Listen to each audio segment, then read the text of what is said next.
No s'ha donat prou informació al consumidor de què és un producte ecològic i quins beneficis té, tant pel consumidor com pel medi ambient. I segon, perquè realment no hi ha hagut una voluntat política perquè hagi estat així. Es donen prou recursos, doncs, sobretot des de l'administració, doncs, a fer estudis amb agricultura ecològica, en tots els àmbits, i realment els pocs estudis que hi ha són de fora de l'estat espanyol, doncs, sobretot Suïssa, Alemanya, inclús als Estats Units.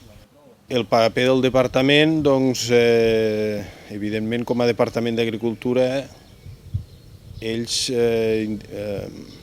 donen suport a tots els tipus d'agricultura, tant a l'agricultura ecològica com a la transgènica, cosa que sembla incoherent. El pas més difícil és quan passen de l'agricultura convencional a l'agricultura ecològica. Diguem que els 3-4 primers anys són força complicats perquè és un canvi molt fort o és un canvi bastant agut d'un sistema a un altre i necessiten assessorament tècnic i doncs de moment n'hi ha molt poc.